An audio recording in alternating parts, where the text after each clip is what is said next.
All right, let's continue with a bookshelf tour. We've done our proofs up here, and now we're down. We went past the Z's.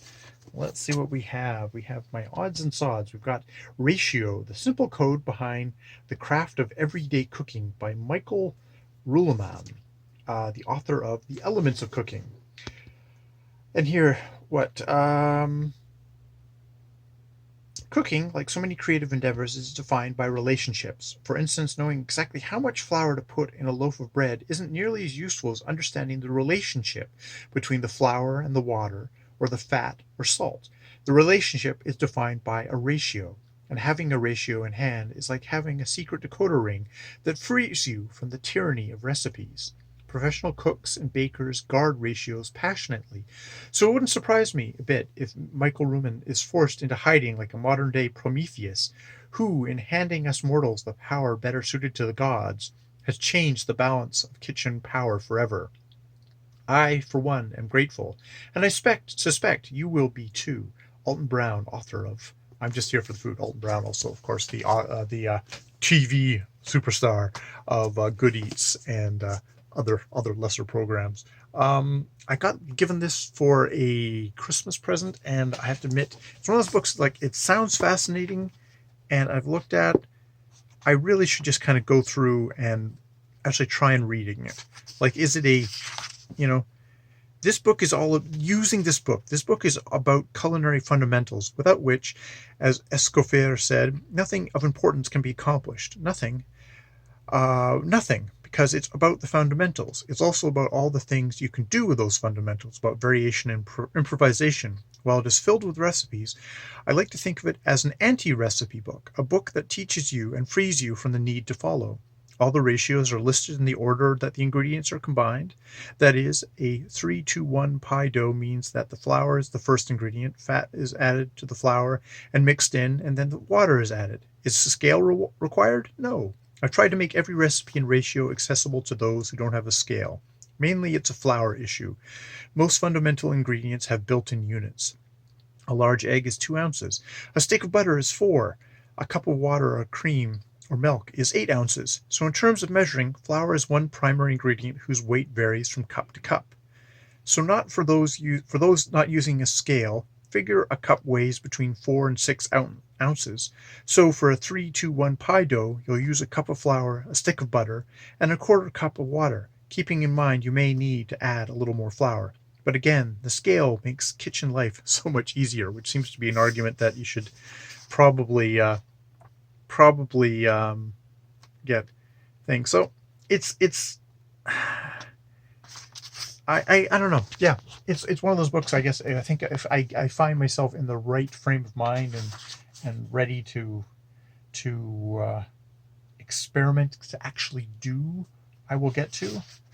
It's one of those things of finding the time to actually doing cookie dough, biscuit dough, bread dough. Yeah, you know, all that sort of stuff. So yeah, I've held on to the book. I guess I should give it a shot at some point. That's what I say with books. So many books in this thing. The next book in here I actually have given a shot to, which is Easy French Reader, which I had bursts of trying to learn French as a British Columbian. My French is incredibly poor. I don't have anyone really.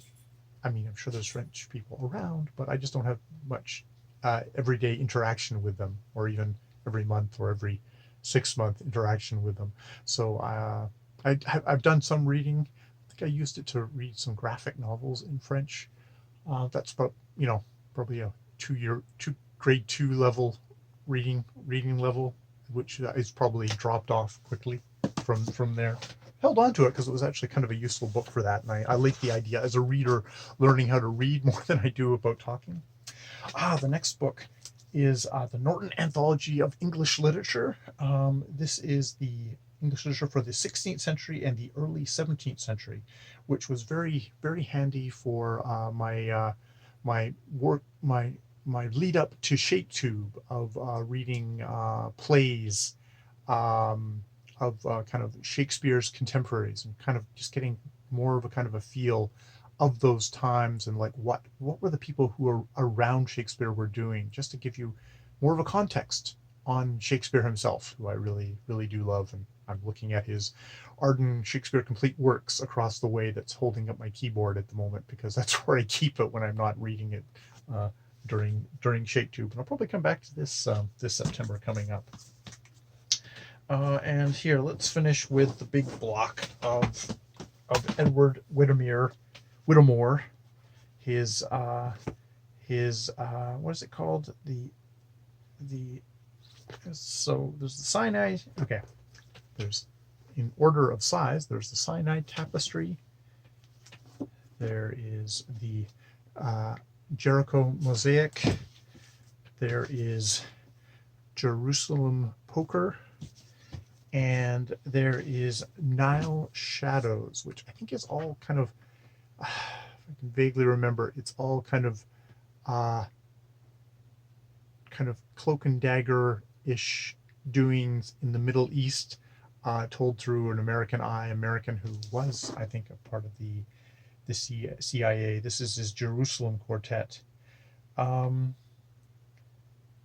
It's going to see if one of these ones has a little kind of semi-decent volume. Yeah, Jerusalem Quartet, Jerusalem.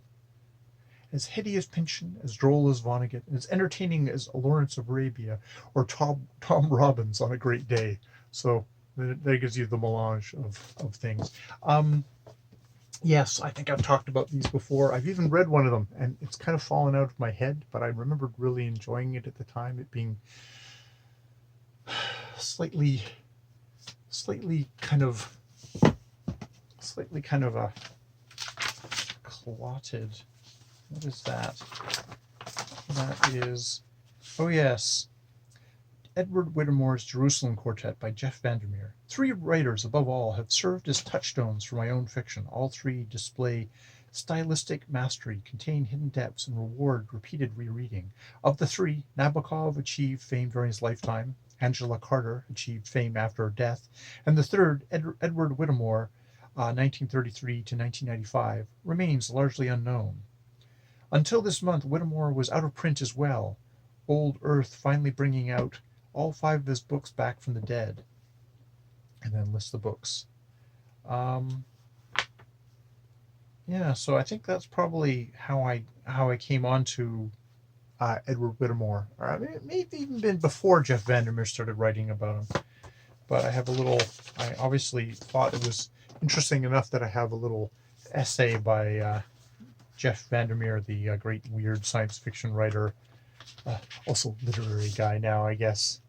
Maybe the same kind of weird fiction.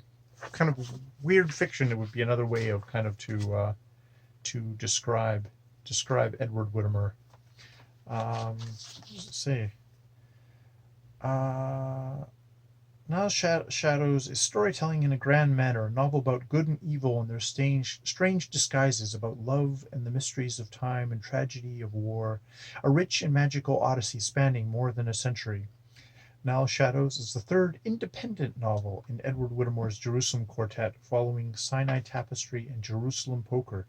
Several of the same characters have appeared in those earlier works, but Now Shadows stands by itself. Mr. Whittemore is also the author of a novel unconnected to the quartet, Quinn's Shanghai Circus, and that is a picture of the author right there in this old library edition, which I picked up from the Vancouver Regional Library. Vancouver Island Regional Library. Apparently they were getting rid of it, and that was my luck. All right, I'm going to leave it there, and we'll go on to other books that I've either read or not read. Planning to read, varying degrees of commitment going forward. Sometimes I think Jason over at Old Blues Chapter and Verse and Kelly at Books I'm Not Reading are doing a year of just reading books on their bookshelves that they have not gotten around to for like decades.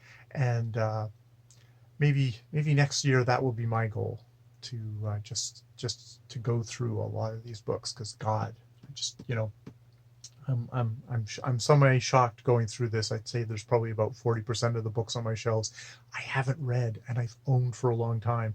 And this is coming from a guy who I moved 4 years ago and I culled a ton of other books that I hadn't read or I had read once and I just like, I'm not going to read this again in 5 years. So why hold on to it right now?